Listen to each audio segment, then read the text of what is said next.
And I see somebody just asked in the chat, are we muted? Yes, because it's a webinar, everybody except for the speakers are muted, but you can interact in the chat box in the Q&A with us.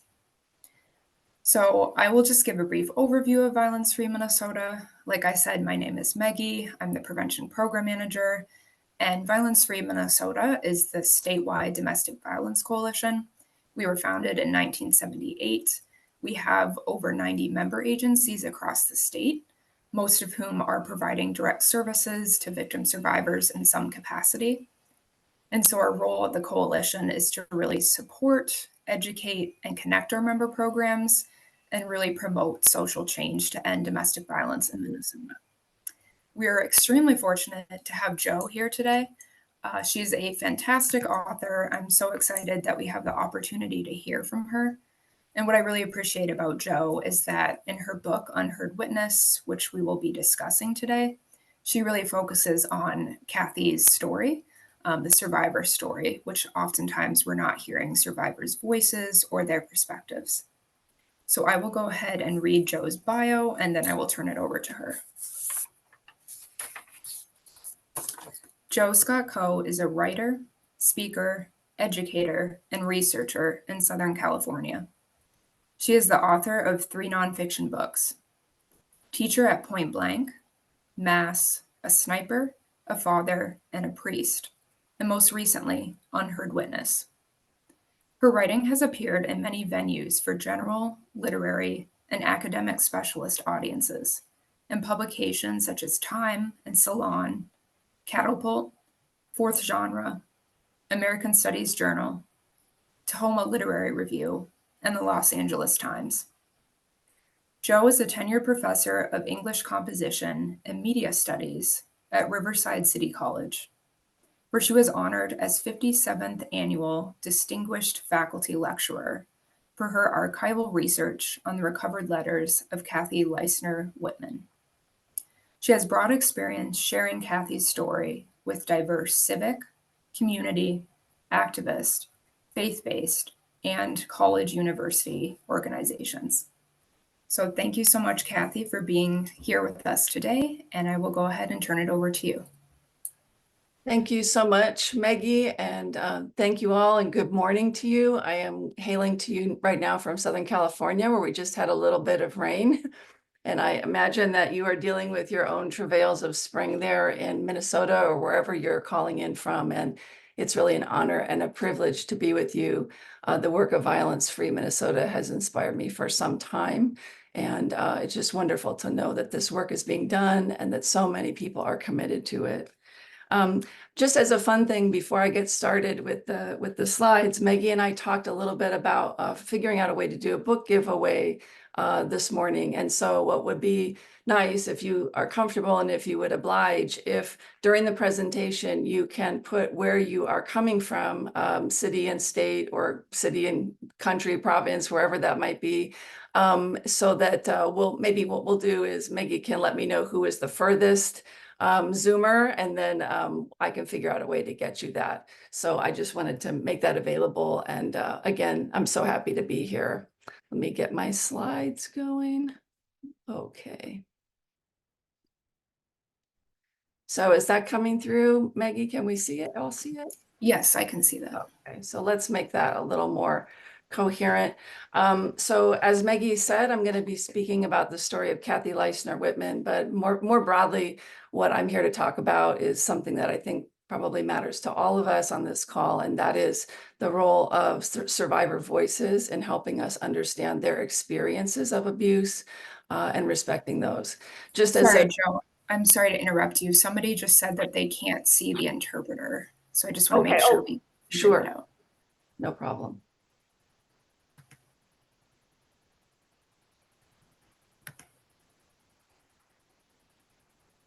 Okay, so I just pinned the interpreter. I'm not sure if that fixed that.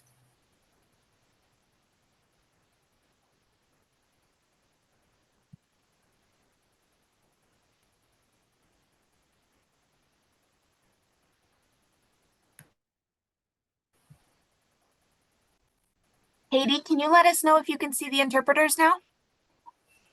Aaron and Jennifer? Katie mentioned, can you set up gallery view on your end for the public?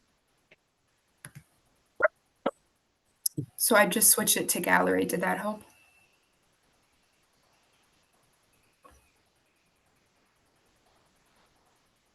Perfect. Okay. Thank you. Thanks, Joe. No problem. So I did want to mention that obviously we are going to be talking about heavy and serious material, and there are a couple of images that are important to see because I think sometimes we sanitize these stories, but I will not linger on them long, and they are historical images. But we're going to be talking about intimate partner violence, family violence, gun violence. So just again, as a content awareness piece. I wanted to say a little bit about how I come to this work. So I'm going to talk a little bit about myself, give some basic statistics, but I know that this is an experienced group for the most part, so I won't be spending too much time on that. Obviously, I'm going to discuss the Leissner archive and Kathy Leissner's letters a great deal. And then, as Maggie said, we'll have some conversation at the end, which I'm really looking forward to. I always start with this, even though people may or may not be aware of it, but the hotline is something that I also put at the front of my book. If you've read Unheard Witness or looked at it, you know that that's right there at the very beginning. I think it's really promising to see that in television and film sometimes too, we see this either at the beginning or the end now of material, just as a kind of, there is somebody you can talk to. You don't have to be alone. I also just wanted to get, in terms of housekeeping, this out of the way. If you scan this QR code, it'll just take you to information about the book if you want to read more about it on your own. And if you want to take a picture of that discount code, if you decided to order it from University of Texas, they are offering a discount, 30% discount for people who attended the Zoom. So that's just kind of a nice thing. I wanted to make sure you know about that. If you prefer Kindle or Audible, those are available on Amazon. So just by way of how I came into this work and came to this study, this has really been a long journey for me. I've been writing about public and private violence for about 20 years. And, I'm aware of coming up against the kind of fickleness of news cycles and media sources and interests. That's kind of a persistent challenge. For myself, my very first book, which is Teacher at Point Blank, really, I don't want to say was inspired, but as a young person in high school, so this is in the early 1980s, I was on campus in a middle class, good quote unquote school, where a young man brought a gun to school and shot himself in the middle of a class session. And what I remember most from that time was how there didn't seem to be any way of talking about or addressing what had happened, how that impacted the community, meaning all of the students on our campus, but also our community as a city, and how there was this kind of hush about it. And that always haunted me personally. This was not someone I was friends with, but it really bothered me a lot. And so for my professional life, my professional interest is really kind of comes from that, as well as my own experiences in dealing with and navigating and trying to process abusive experiences in my own history, and as a bystander or witness with family and with friends, sometimes knowing the person who is the perpetrator, not just the victim or being a victim. So I have that personal and professional stake. I highlight the date on that Salon piece up there because this connection between domestic violence and intimate partner violence is something that I have been talking about for some time. This also is not kind of a novel venture for me to be concerned about. So, back in 2012, I had an article published and it was syndicated in Salon in 2013. But this idea that the intimate others, the family members, the partners, the spouses, ex-girlfriends, et cetera, that family front is very real as a part of the crime that's already moving forward when we get to mass shootings, and we're seeing that more and more. So in any case, this is my work. My previous book before Unheard Witness is something called Mass. It was really a deep dive into the formation of Charles Whitman, the UT Austin sniper, as a predator, looking at family abuse, looking at religious abuse. And that's where I met Nelson Leissner. Nelson Leissner is the eldest surviving brother of Kathy Leissner. And we met under different, circumstances. I was not looking for the letters. We weren't really talking about them at first, but we established a trust, and we were talking about things he hadn't had the chance to talk about. And so we kind of went from there. And so that's where I came into learning about the archive, and when family began to share it with me.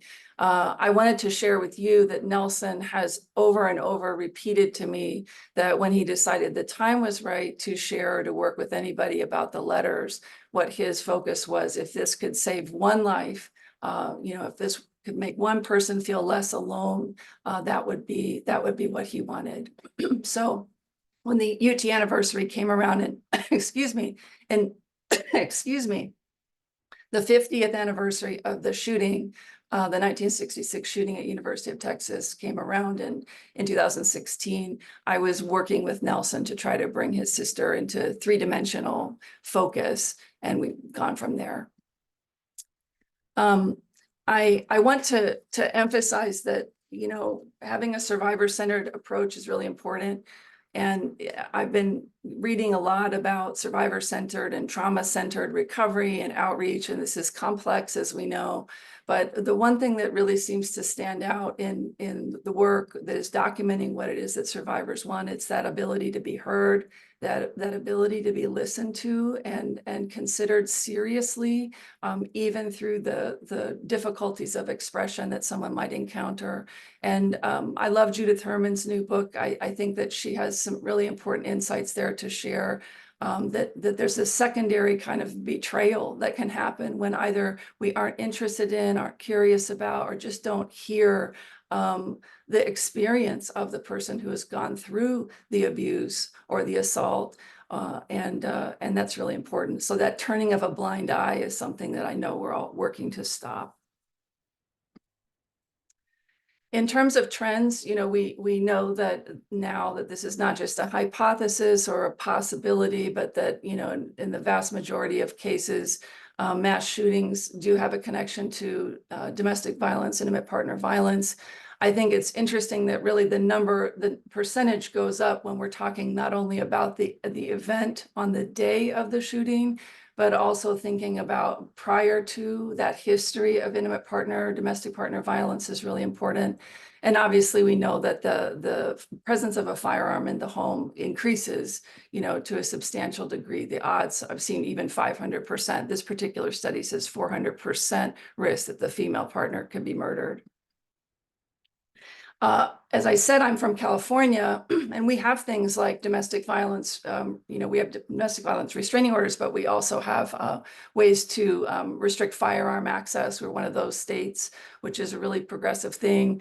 But we do see this kind of uptick, 2022, 2021, of reports for domestic violence support when there's a firearm involved. So it's important just to notice that and to acknowledge that. The other thing, thinking about the public health point of view, I think it's important. This is from California Department of Justice, Office of Gun Violence Prevention.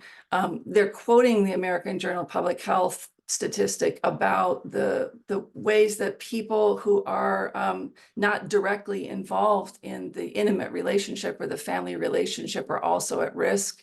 20% of people killed in homicides related to IPV are corollary victims, right? Well, they're primary victims to themselves, but in terms of that conflict, the way we frame it, which I'll talk about, it's really important to recognize that this is something that spills out, and not just for law enforcement, although that is a consideration, but friends or allies, people who might be working with this individual, and it's really important to understand that.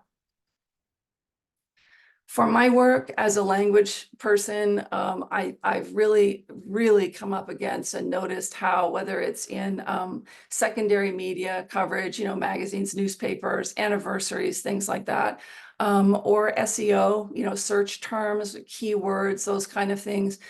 I've really, really concentrated a lot on how language, even punctuation, in this case, the apostrophe, the little comma in the sky there, can really perpetuate possession and erasure, and can subsume, can actually smother the survivor who may have something to tell. It smothers them inside the crime, smothers them in their association with the perpetrator or with the person who not only perpetrates privately, but perpetrates in public. And this is something that I've really, really mindfully, intentionally, really concentrated on in my work. And I wanted to mention that as well. The other thing I wanted to stress is that, you know, I'm writing it, and you'll see that this is a story about a young white woman in Texas living during a segregated time and a violent time. And she's not a universal story. So the idea that there are patterns does not mean that every testimony is the same, or that this person is now the proxy or the one story. And I think it's really important that you know that I know that. These are pictures of 4 women here. 3 of them survived. Karen Smith, who was shot and killed in her workplace, not far from where I live and work in Southern California, was murdered with her husband, or excuse me, by her husband, with a student at school. And, you know, she's gone. But we have Sally Gonzalez, who was shot in the face before the Uvalde shooting by her grandson. We have Mildred Muhammad, who is actually an activist, a survivor activist, who, you know, was warning police and law enforcement about her husband before he became what we now know as the DC sniper. And then, of course, Satori Yusufi also. She had been married to the person who committed the Pulse shooting. All of these women have testimonies, they have experiences, they have specific contexts. And any family member who may know someone who commits this kind of crime is going to have a lot to teach us and share with us. So in my work with this book, what I'm really focusing on is how this narrative drawn from these hundreds of letters really shows a cumulative portrait, not just of what the abuse experience is like as someone is trying to understand it, but also what resistance looks like in real time, until, of course, it doesn't work anymore. And Kathy's story was cut short. She was killed. She does not survive past 1966. And so we see that cumulative toll of abuse. This picture on the left side of your screen is Kathy before she ever knows the man who is going to murder her.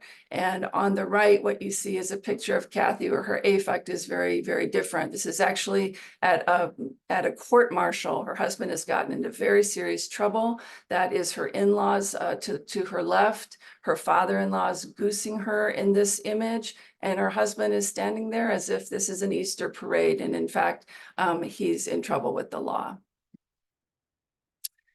So just a little bit, I'm not going to read through all of this, but what I wanted to emphasize to you is that Kathy had every possible privilege and advantage, many of which she didn't even really understand, race and class, for example. But she had economic security. She had 2 college-educated parents. Her mother had a college diploma before she was married.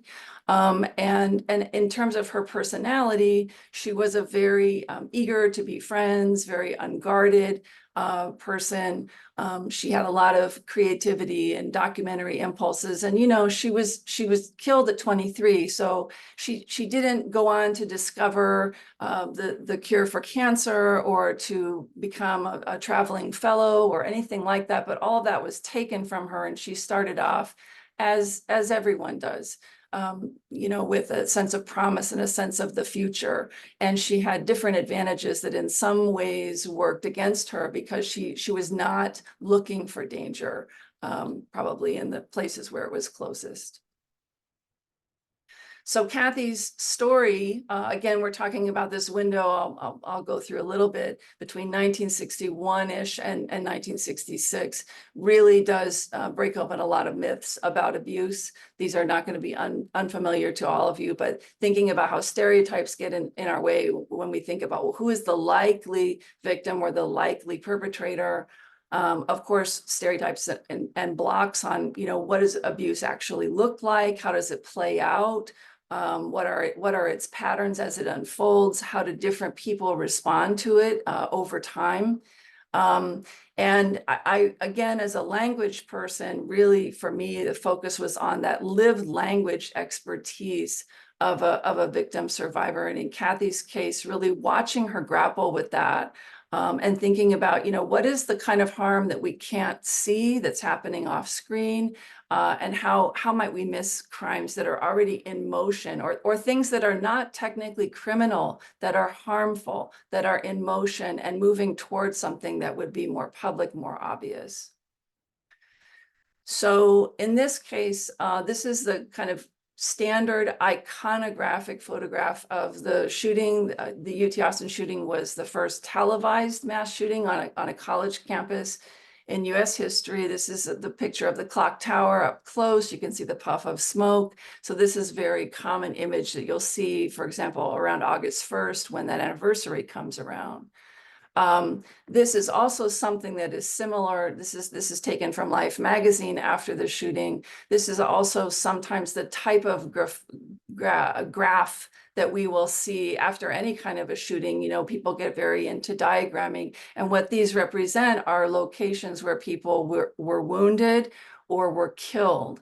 And so it kind of depersonalizes it or makes it statistical. And it is important to see that scope, but you can see how almost it plays to this eye of it's sensational. Wow, look at how far away they were, rather than thinking about those individual people who were harmed.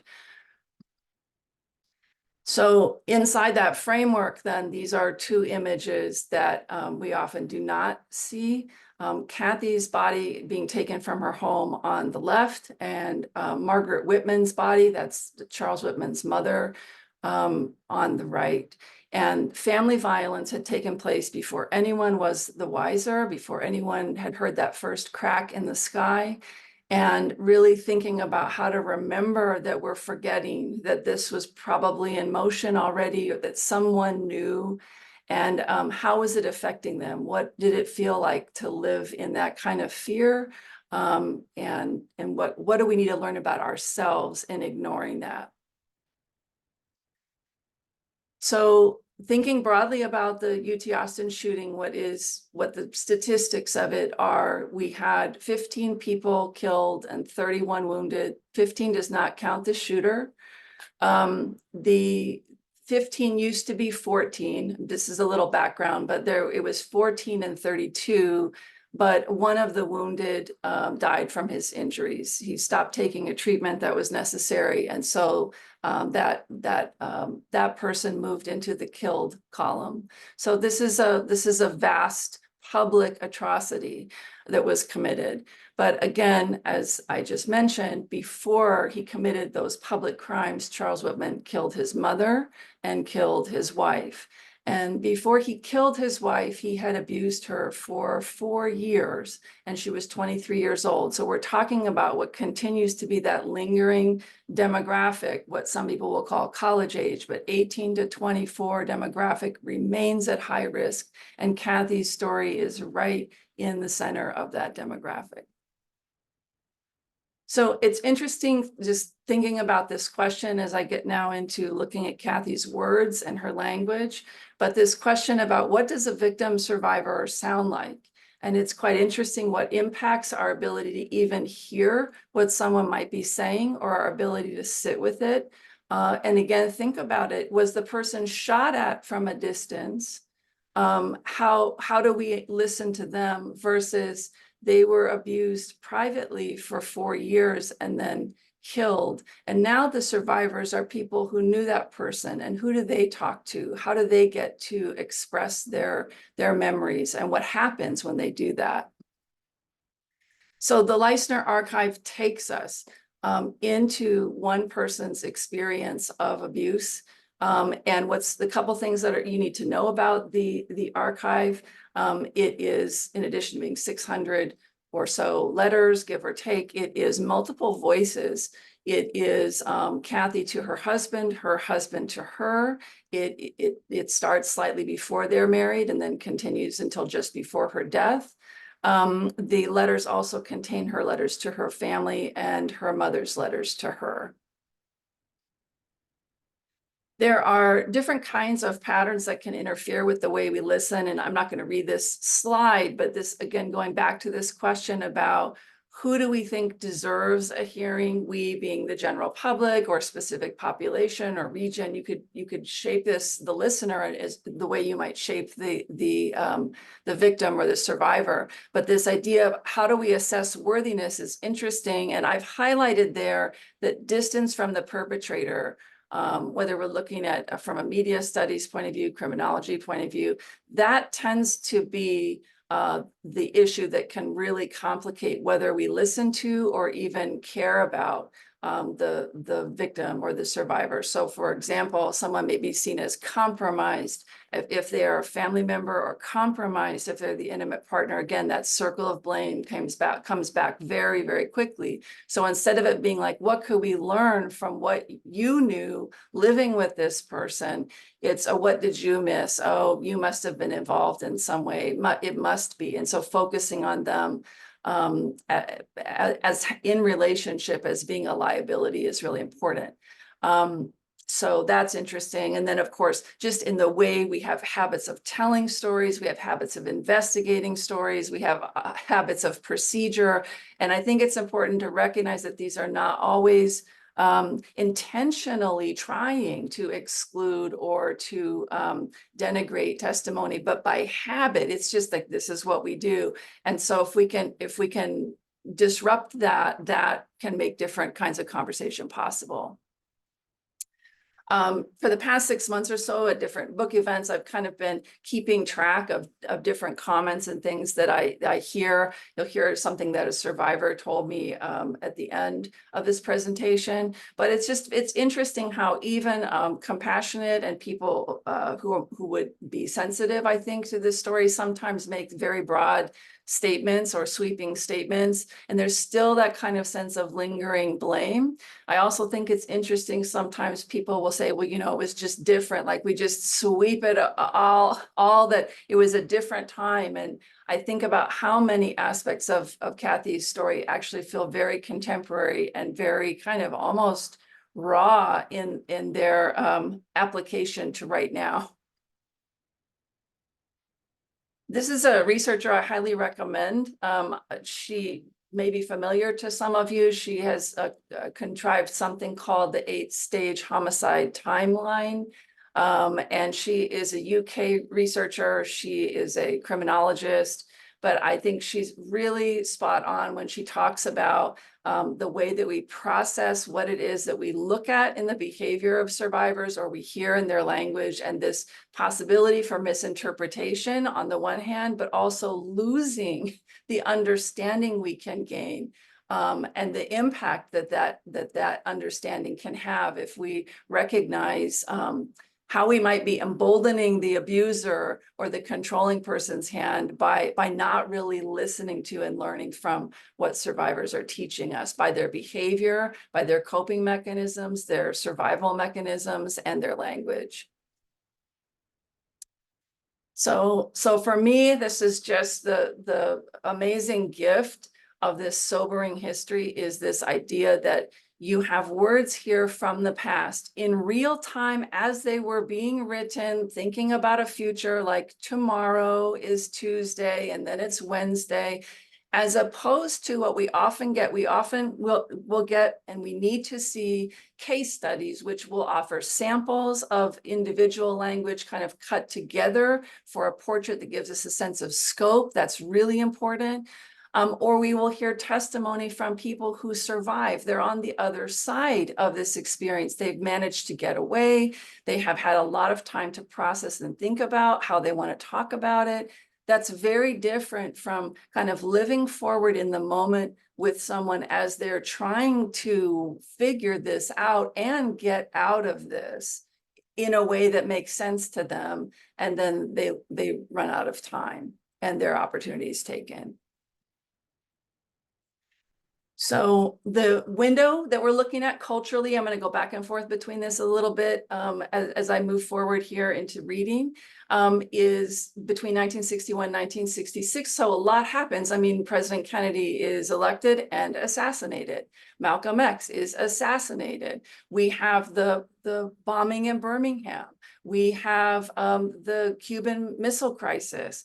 We don't have Ms. Magazine, but we have Playboy in popular culture. We have this push for the Civil Rights Act, and we get those things. We have access to birth control, kind of, but there isn't quite yet the right for everybody to have it. That doesn't come until right before Roe versus Wade. So there's just a lot that's happening, and there's that sense of potential and volatility and violence. And that's the time that Kathy's adulthood begins and ends. So as a sense of trajectory, just again, thinking about just in broad strokes, the time that we're talking about between Kathy's high school graduation and her death is 5 years. She graduates in 1961. She is murdered in 1966. In fact, she's getting ready to go to her 5th high school graduation anniversary, commemoration party when she's murdered. So just looking at how quickly this happens to her. She is committed very, very early, 1962, right the middle of her freshman year of college. She's married before her sophomore year. She has an almost 2 years of separation that she navigates, and I'll be reading a little bit about that shortly. And she does get her degree. She does get a full-time job. And then she is stabbed to death in her own bed. Not more than about 2 years after her graduation from college. And then her story is virtually lost. And this picture, I think, captures so well that sense of, here you have handsome white young man with a crew cut in this suit. I mean, how blind are we to the predator in plain sight, and how much of that comes down to that social context of racism, of fear of the other, and also of a misunderstanding about, what is the difference between what feels good romantically and what someone's trying to make me do or make me feel. So I'm going to read a little excerpt here. This is about 4 minutes. And without a lot of setup, Kathy does drop out of college for her husband. His grades are not very good. He's called back to active duty. He loses a scholarship. And so she moves away from her home for about 8 months or so. And she's not in college. And we know that her husband is physically violent at this time. We know she's highly isolated, but really trying to maintain connection to her family. Her husband won't let her have a phone. I mean, so this is a really good example geographically of churn and of isolation. But with her mother, she hatches a plan and comes back to Texas. Her brother comes to pick her up, takes her back to Texas, and helps her get re-enrolled at college. She's back at the University of Texas. And what's really important is right as she is getting started again, right as she is getting her feet on the ground again in her life forward, and she has this breather from abuse, he reminds her of it. And so what I'm going to do is to read this to you. It'll also give you a sense of the moment that Kathy is in, whether she's aware of it or not. On Sunday, September 15th, this is 1963.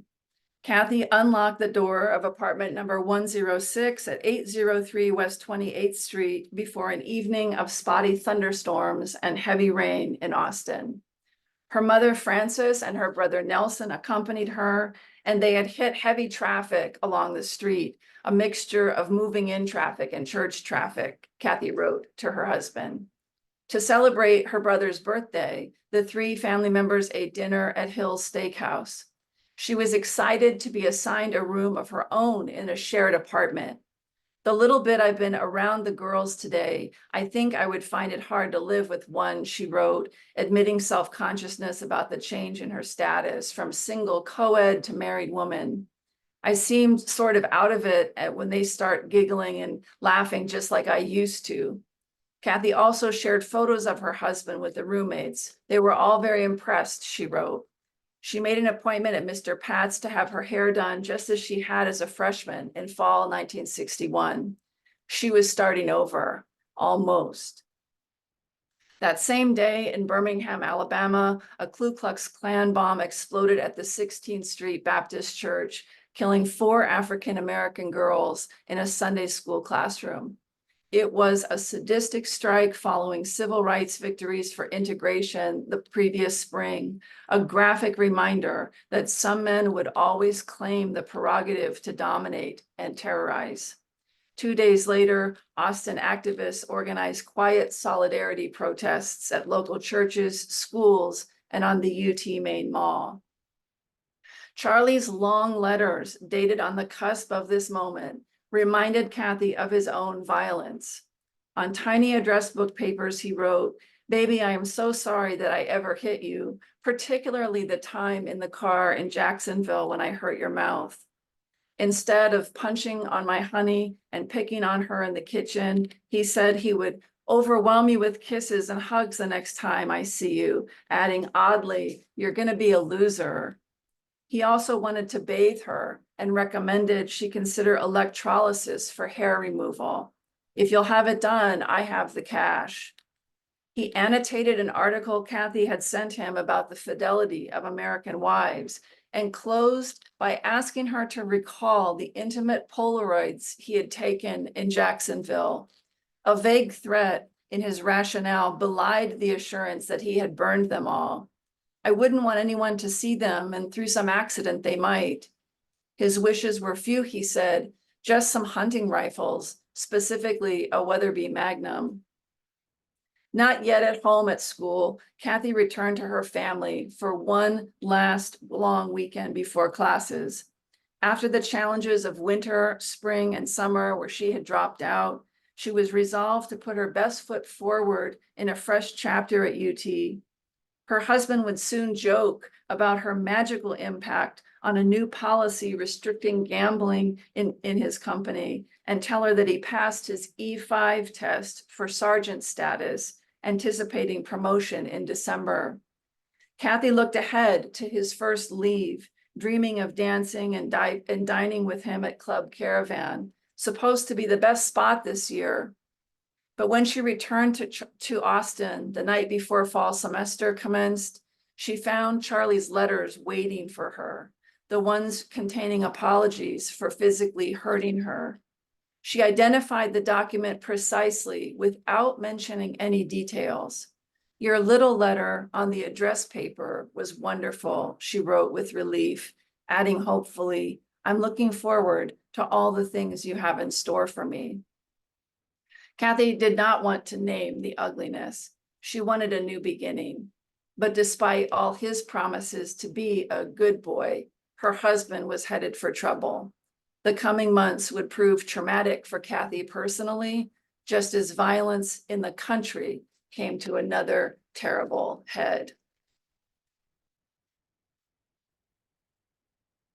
So throughout this archive, again, because of the unique, I would say unique nature of having all of the voices and all the documents in one place at the same time, which is not always something that happens, it is really remarkable to see the texture of these real-time elements of coercive control and abuse. And more than that, I would say the thing that stood out to me when I first began studying the letters, and first did a kind of linguistic study looking at Kathy's I statements over time. What I expected, of course, to see were those expressions of appeasement and apology and self-denigration and self-doubt. And sadness and depression, all of those things I was expecting to see, and they are there. But what also really stood out, and it is particularly prominent in that 2-year time when she has the least amount of contact with him during her marriage, how much strength there is, how much savviness there is, and how she displays agency and resistance is really, really important and very textured in the material. I'm not going to read all of these elements to you, but what we can see in terms of specific experiences, just to highlight a few. One of the things that's really important is that from the beginning, Kathy's needs are pathologized. So if she is sick, or if she is unhappy, or if she is in distress, if she's crying, something is wrong with her and she needs to see a psychiatrist. This is the framing that her partner uses. And there is early resistance against this. I think Maggie and I are going to talk about it later, because she confides in her family, specifically her mother. But this is a framing that is not uncommon. You know, are they driving you crazy so they can say that you're crazy? That type of thing is really important. But it is an element of her history. Constant reproductive pressure, constant pressure to get pregnant, and of course a lot of rules, invasive rules about the body are really important in this story as well. And certainly all forms of sexual pressure, sexual extortion, which you just kind of heard in that excerpt there. And thinking also about double standards, not just the sexual double standard, but just what I need to do versus what everyone else, including you as my partner, need to do. They're very different, very disparate. So again, thinking about the power and control wheel and how that has been evolved. And I know that comes out of Duluth, and I thank you all for evolving that, if any of you are here.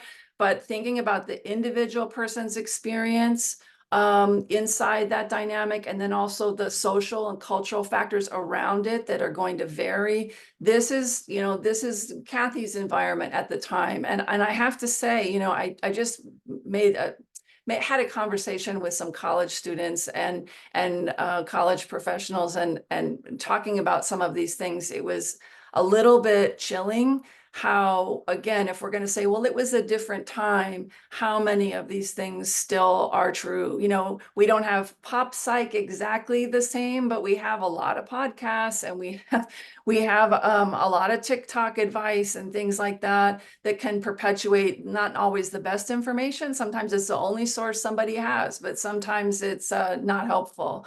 But so many of these things are still applying. Even thinking about divorce laws, you know, no fault divorce was not legal yet, and there are people now who want to roll that back. So it's just kind of remarkable thinking about this. A major issue for Kathy too was that her husband, she was aware of her husband's abuse, and I think was sympathetic towards his own experiences of it. I'm talking about in his family of origin. But there also is this thing that can happen where those abusers are enablers. He was also mentored by a priest. I wrote a whole book about this person who is now known to be credibly accused of sexually abusing children. So from every possible, you know, side of allyship or influence, her husband didn't have a lot of resources either. But then you look at everything that would feed those worst tendencies, there it's infused everywhere. And I sometimes I wonder how far we've come. At least we can talk about it, I guess I would say now. These are some multiple patterns. I want to emphasize this again, just because I have spent a fair amount of time studying Charles Whitman's profiles, living in the archival materials that are public, and studying a lot about different kinds of abuse, from family abuse to sexual abuse within the Catholic tradition and religious traditions. But in terms of his behavior and things that kind of would have snuck up on Kathy over her short marriage, you know, she was married very quickly. And this is, you know, David Adams and others have talked about how sometimes it's appearing that a rushed or short courtship is a real warning sign. In Kathy's experience, of course, she didn't have time to meet his family, for example. But just that idea of over time, things not getting worse, or not getting better, things only getting worse, or becoming so clearly unchangeable and ingrained. It's important. So things from fixation on guns, of course, to self-medication, and just kind of that daily habit of thinking you're exempt from the rules that other people have to follow. This is a really important term that I learned. I know that it comes out of, it's Evan Stark's work, and others have talked about this, but I think it's important for lay people to think about this as well, because for a survivor who is experiencing coercive control, their entire personality, the whole focus of their life is on surviving, and they're being subjugated and crushed and demoralized, and their spirit is being stolen from them. And how that is disorienting. Kathy definitely shows in her last letters and a sense of just that weariness and just a lack of certainty about even basic things. But I think that we need to be aware, again, thinking about Jane Monckton Smith, if we play into the controller's hand, perspecticide can even be a cultural thing. It can be in the way we hear or ask questions about or open to different kinds of stories. And so this idea of not knowing what we know or not respecting what someone knows that they're too afraid to tell us, that has a cumulative big effect in that one life, as well as in our collective experience and our ability to understand and record things. I gave a talk recently where I spoke with a survivor. Actually, this person approached me, and she said that I could share this information with you, but because I know that I'm talking with folks who are in this work and are experienced, it was really interesting for her to say, she was acknowledging how I know that people who helped me were frustrated with me at different times. And so she wanted me to share, just that idea of trying to manage the trauma all the time doesn't always help me be receptive to help. I wasn't always thinking clearly, and just that idea of please don't give up. And I thought it was also really interesting that she said how lucky she was when it came to getting some legal resources and counsel, just by luck of a friend who had a lawyer in the family or something like that. But how specific advice, legal advice, really made a difference in the choices she was able to make, and how that was important. And then she also did mention this idea of the charm of the perpetrator, and how in court, how awful that can be, and how judges and attorneys need to be more educated about that. For one of my last images, I like to show this picture. I know we're going a little bit over, I think, but I love this picture of Kathy for a couple of reasons. She's in the center here with a couple of friends. This is after a tournament that they lost. She's in this small country town. This candid photograph was something she insisted needed to be in the yearbook, and her friends were a little bit mortified about it. And we're like, but our slips, they're hanging in the back. And she said, but it's so funny. And the reason I'm sharing this is, again, it's just that kind of sense of life, and I'm not worrying about too many things yet, and how that can be taken from a person, and stolen from a person. That light can be removed. I think that we all probably agree on this, that there's the outreach, but there's also how we talk about outreach. There's also how things are covered, whether it's in legacy media or in blogs. And this really does have an impact on the way survivors feel like they can share. I think we also have to recognize that, there are people who are connected to the folks who don't survive, who survive, and their struggle. So that would be Nelson again, Kathy's brother. He was close enough in age to understand some things that were going on, but he was a teenager. What did he know? Who was going to listen to him? What resources did he have? And so thinking about how, whether we're bystanders or listeners, friends, witnesses, advocates, how we can be more informed to hear and tune in differently, how media needs to improve the way that it talks not only about public, but also about private crimes. I'm really impressed. And I follow Violence Free Minnesota on Instagram, and I see those pushes that you will do to reporters and to media outlets to say, we've asked, please do this. And it's so important that even as consumers of media, we do that as well.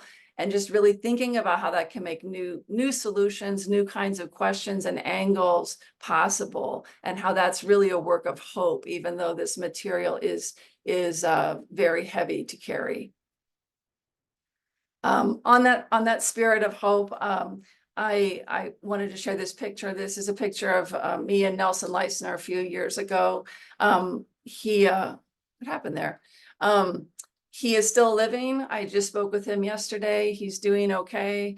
But he has shared with me how this idea of being able to talk about this and the ability to talk about his sister and hear his sister reflected back to him in a way that he recognized and understood. There was not just a crime scene photograph. There was not just an apostrophe, you know, the UT sniper's wife. How healing that has been for him. And I think that, again, going back to even my experience as a young person, that idea of why aren't we talking about it? Who can I share this with? That is something that we can all do better. And that's what gives me hope. There's a lot of work to do, as we know. And so, you know, here again, thinking about the contemporary relevance, we have all of these issues still right now, really on the ballot, in the courtroom, and we have to care. We really don't have the excuse to be disengaged, period. These are some resources I always share at the end. I know that I'm among folks who know these. The one that's kind of new, and I'm interested if people have had experience with it, is the Call for Change helpline, which is actually focused on the person who might think they are abusing, and how to talk to them again in a way that's different, using language that they might actually use so that they can understand what they're doing, as particularly if they don't like it and they recognize it in themselves. And that's really important. But then, of course, step up bystander intervention. I think that they're amazing. There's so many others, but there are a lot of small things that non-experts can do to move this work forward. I'd love to connect with anybody on this call. Again, Maggie's going to have all of the slides after we talk and everything, but you know, that my webpage is there. I have a newsletter. It goes out about every 2 weeks or so. I try to keep it very on point, very focused. I'm on social media, and that's my professional email address there at the bottom. So again, feel free to reach out anytime. I'm, you know, constantly doing all kinds of different types of talks and events, and always really eager to engage in conversation and collaboration where we can. So I think that I'm going to actually, what do you think, Maggie? I can close this now, right? Yes, if you could close the slide and then we can all see each other, I think that would be best. Perfect. Okay, great. Perfect. Joe, I just wanted to thank you so much for your presentation. I really appreciate the way that you framed it. I appreciate that you ended with a photograph of Kathy with her friends and the photo of you and Nelson. I just really appreciate that, you know, you really centered Kathy's voice and you really used a strengths-based framework and a framework of hope. I think I mentioned earlier, that's really not something that we see a lot with stories of domestic violence. So really appreciate your work. Thank you, Maggie. Thank you. So many things that we could cover, so little time. But I think something that was really interesting to me is the way that you use imagination throughout the book, actually right at the very beginning of the book. So I actually finished reading your book when I was in Texas myself, and I wasn't in Austin, I was in Dallas, but I was there for the eclipse. And when I was in Dallas, I was thinking about Kathy and who she might be today if she were still here. Of course, she would be considerably older, but I was thinking about, would she be gathering with her family for the eclipse? Would she be happy? Just thinking about her in that way. And at the beginning of the book, you also asked us to imagine her packing for college in her room. Yeah. So I'm just kind of curious, when you think of imagination as a tool, when we attend to the stories of survivors, what does that mean to you? Wow. I love that question. You know, I end in the book too with kind of trying to imagine these things that she would be doing, you know, the conversation she'd be having with her brothers, and the fact that she would have been able to go to her parents' funerals.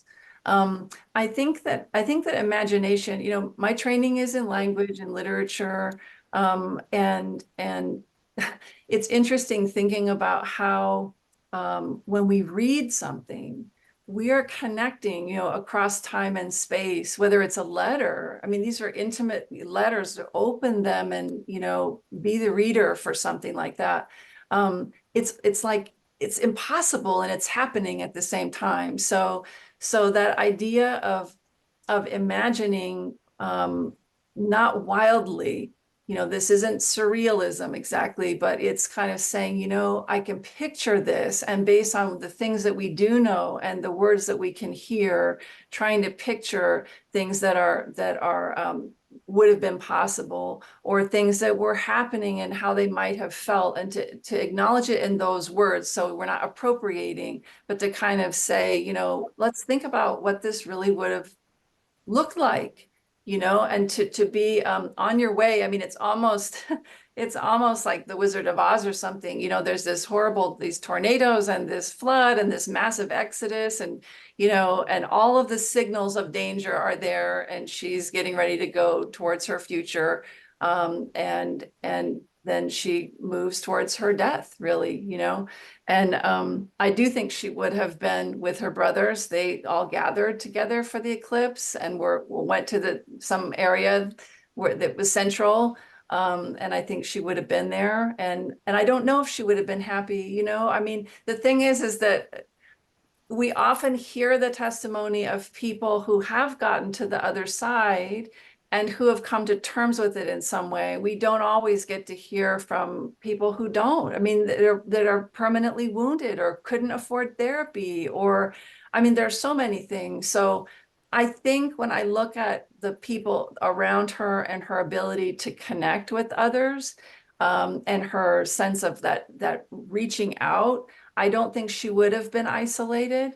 I like to think that, again, like, we never would have met, you know, I never would have met Nelson, and that would have been better. But because it wasn't possible, like, this is a way to meet her, I guess, is the way I would put it. Yeah, hearing you say that, I kind of hear this echo of what we often say in the domestic violence field, that, you know, the best day would be the day that we're out of a job, because domestic violence wouldn't exist anymore. So Yeah. I really appreciate that you include that power of imagination, and you ask us to imagine what Kathy's future might be like. Yeah. And I also hear you say that oftentimes we don't hear from people who didn't survive. We don't have access to those stories Yeah. or that information. And you kind of frame that as testimony, survivors' testimony. Yeah. And when I think about how survivors are portrayed in the media, I think even people who are murdered by their partners, there's still a lot of disrespect there. And that just because somebody has died does not mean that they still don't deserve respect. And so when you're thinking about the way that media portrays domestic violence and survivors and their stories, what do you think that they could do better? I know that's a huge question. Wow. I mean, wow, so many things. Well,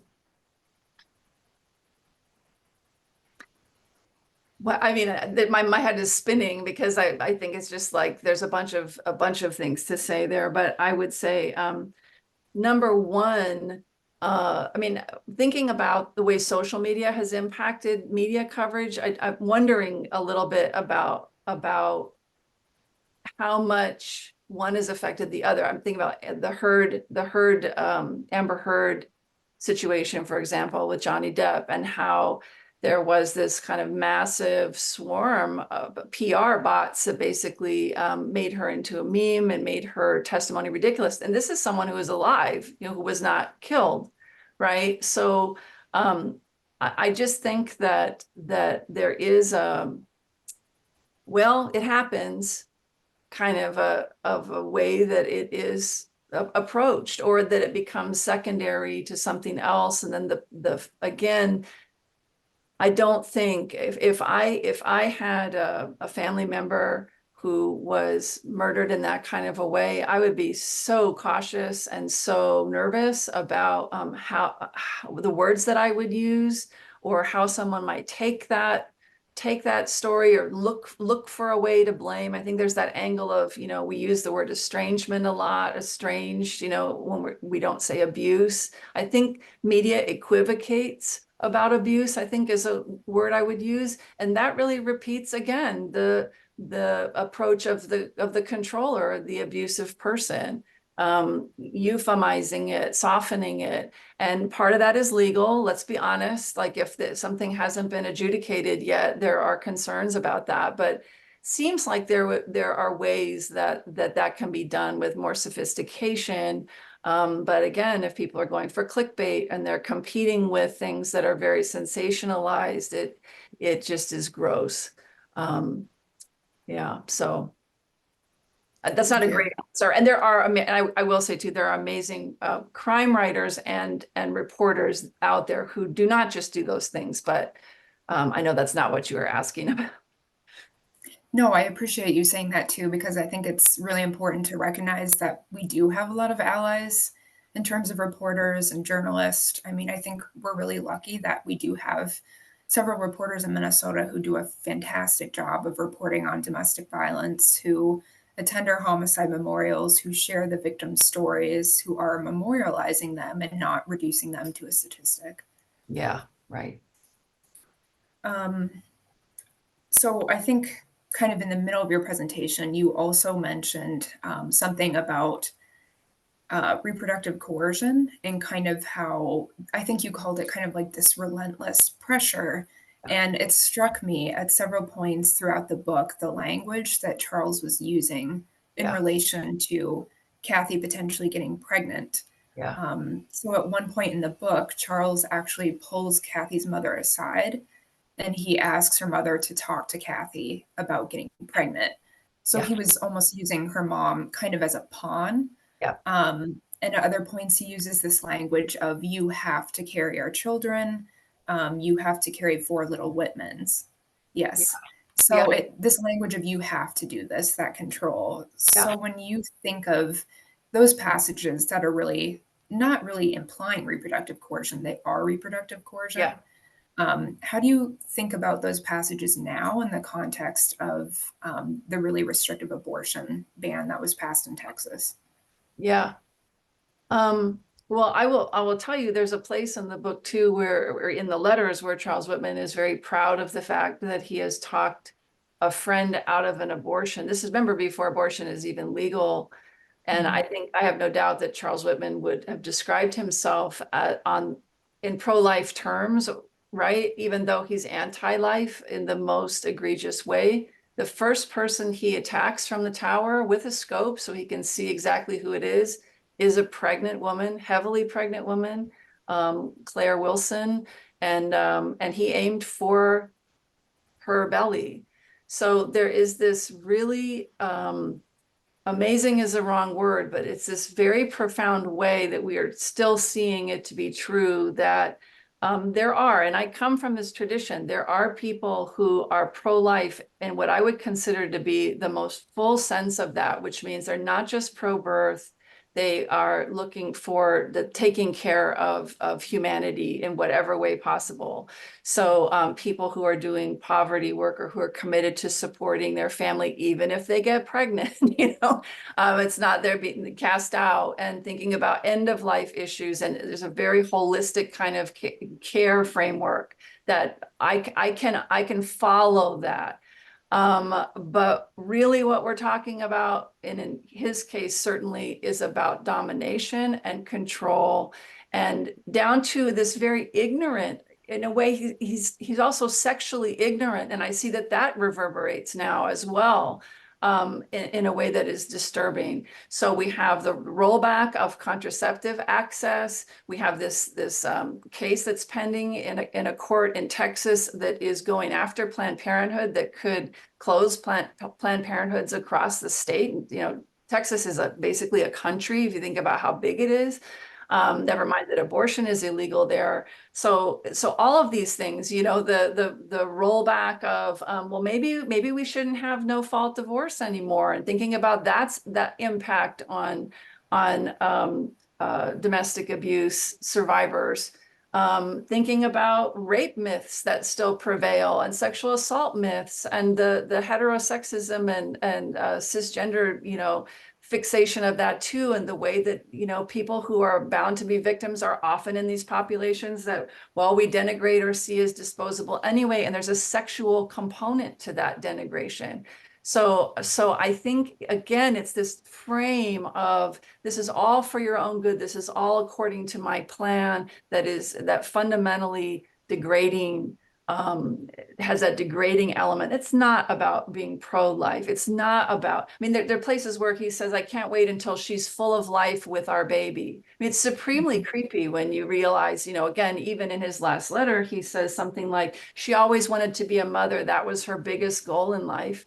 And it's like Kathy wanted to be a parent under circumstances that would have probably not been violent, but the idea maybe that you're not producing, and so I'm going to discard you, and maybe you were going to leave anyway, so I'm going to discard you.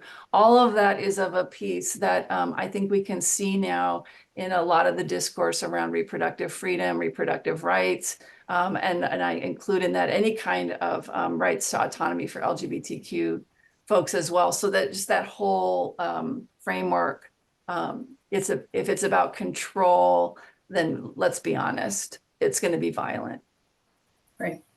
Well, what you mentioned about how he targeted a pregnant woman, I did not know that. And that's something that I don't think was widely shared. The details of his shooting and the misogyny, and I don't think that was widely recognized or widely shared. And it just makes me think about last year, Violence Free Minnesota released a pregnancy report where we looked back at 10 years of intimate partner homicides of pregnant people in Minnesota.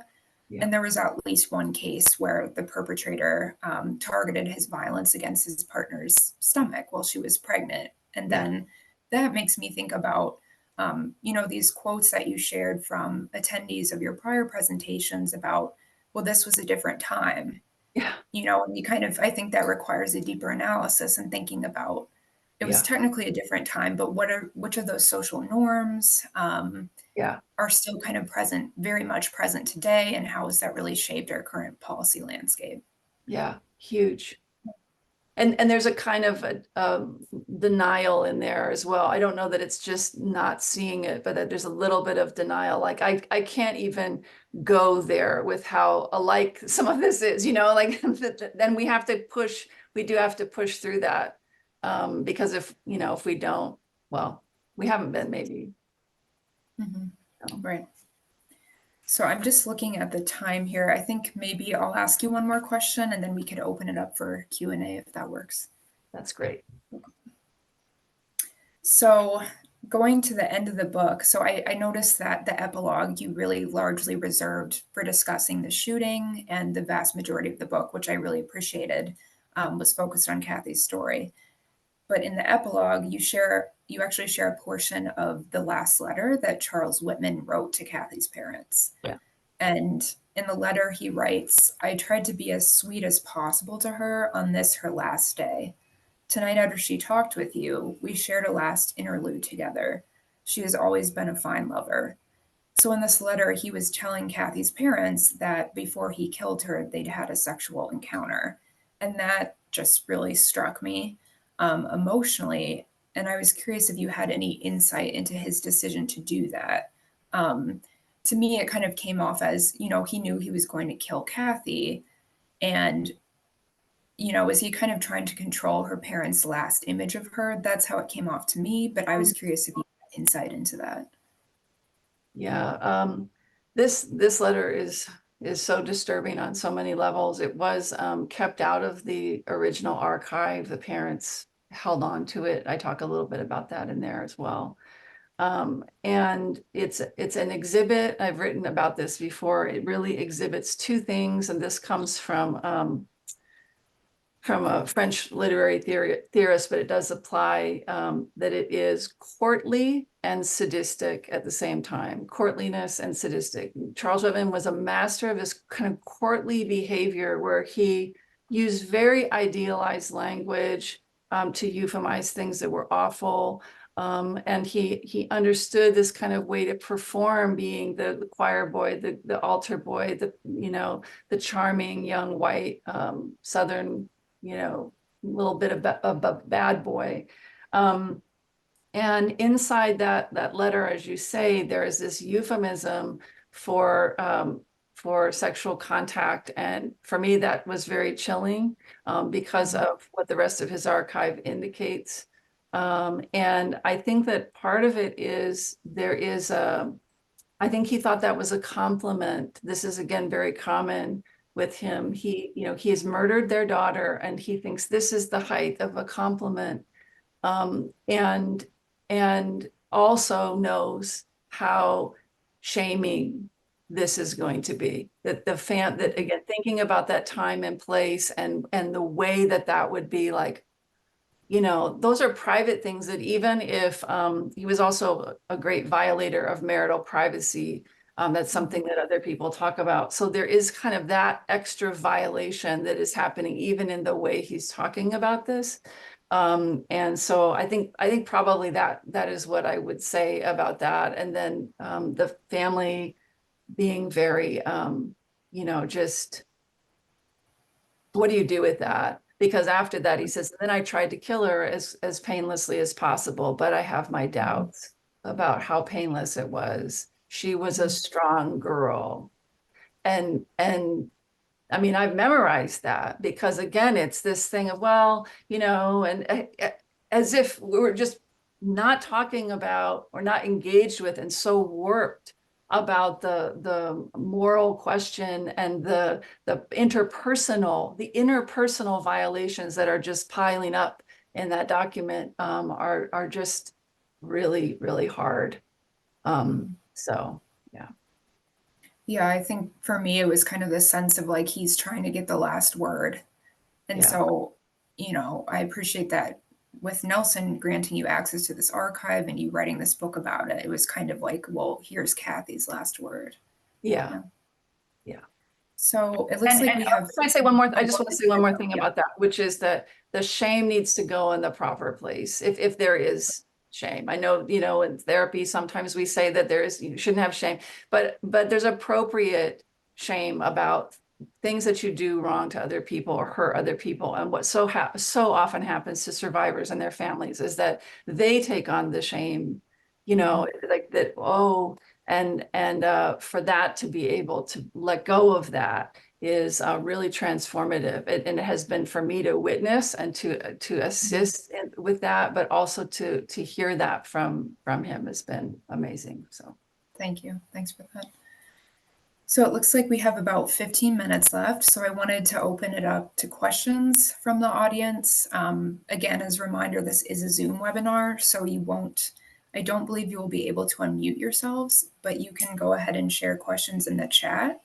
And then there's also a little Q&A box at the bottom of your screen, and you can type questions in there as well if you have anything that you want to ask Joe.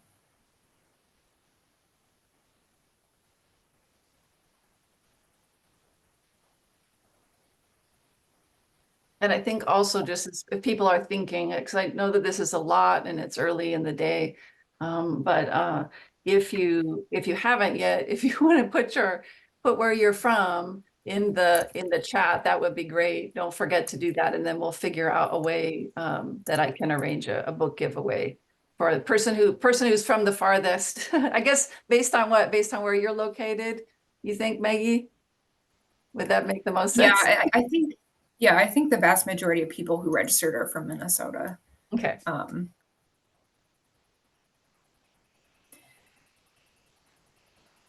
And I'm seeing that somebody had put in the chat, even the way the media covers abusers when they die can be re-triggering for survivors.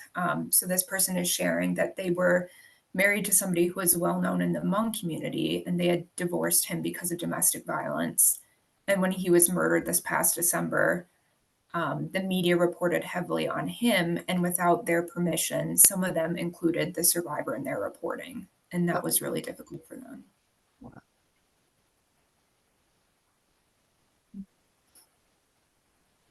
Okay, I'm seeing there's a couple questions in the Q&A. One person is asking, whatever happened to Charles Whitman? Charles Whitman was killed at the tower that day. And then, kind of going off of that, someone else asked, was he or his family ever held accountable? Interesting question. He had two younger brothers. They both came to really sad ends at a young age, both of them. The father, even after the shootings, was just a flagrant. I mean, he talked about beating his family. He married two other women. He actually got married not long after the shooting, and he abused that woman, and she managed to escape. And then he married someone else, and he abused her. And this is in the secondary record, but it only came out after he died. He was known to be litigious. And again, he had a microphone in front of him in 1966, and he talked about how, he did knock his wife around, but, she had a temper. I mean, so I would say in his family, no accountability. I mean, really the model is abusers who get away with it. His father, and then of course his priest mentor too. We don't know if Charles Whitman was abused sexually, although I would say there's a lot of flags in this story around sexual compulsion and sexual warping that would suggest certainly being influenced by a sexual abuser would be bad enough. Thank you. Okay, I think that was all of the questions so far. We still have here's another one. Do you have any recommendations for domestic abuse intervention program facilitators who work with harm doers? Oh, that's interesting. So the one that I know about, you're talking about people who are doing the harm? Yes. So the oldest one in the US I believe, is David Adams' Emerge program, which is based though in the Northeast. I think he's in Massachusetts. And I know a little bit about that because I have had some contact with David in my research. And I know that one of the most interesting things in his approach is that in the group setting, these are often court mandated situations. I don't know if there are some, he works with voluntary demographics or not, but he makes sure that he has cross-gender representation in the situation so that people, in this case, let's say it was mostly cisgender heterosexual men, cannot simply perform for each other in a way that makes it seem like they are conforming, but they actually get activated by the presence of someone who may bring up things, and then they have to be accountable about that. So that's one that I know of. And then it's called a call for change, is that hotline. And again, it's in the slides. We can put it up again, or we can talk about it, or we can maybe put it in the chat. They are fairly new. And I know that, I've heard people say that it's a little controversial what they're doing, but their focus is on trying to outreach in an education piece that may be targeting men, frankly, mostly men, who might be abusive, and trying to help them see what they're doing, be accountable for what they're doing, and change their behavior. So those are the ones that come to mind for me right now. Thanks, Joe. Somebody in the chat is sharing, we used the Batterers Intervention Program, the Duluth, Minnesota model. Wonderful.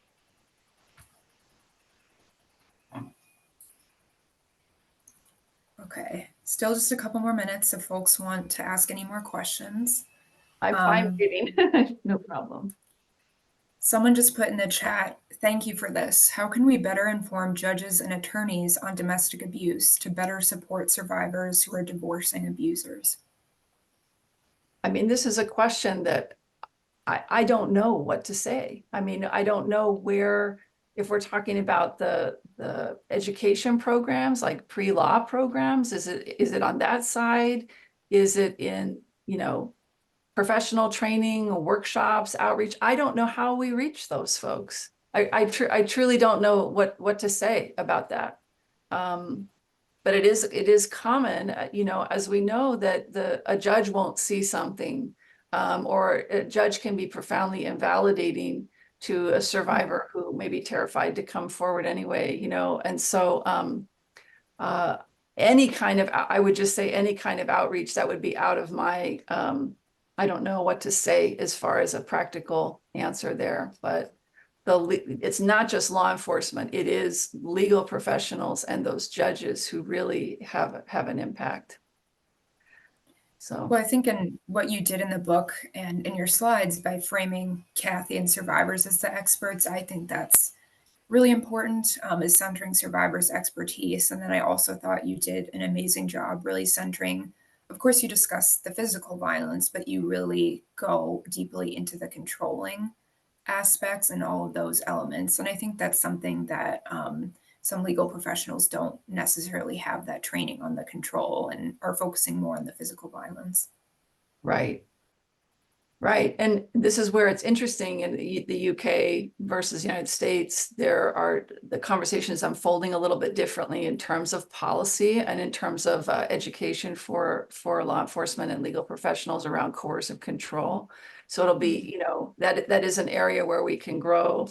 And I appreciate you saying that because that's something that as bystanders or friends or witnesses that sometimes, again, it's like, well, how bad was it? Was it bad? It's bad enough. It's bad enough. And so we have to understand if someone says they're afraid, if someone is like, I can't do that because of that we have to kind of see what we're looking at there and be open to saying, how do you feel about that?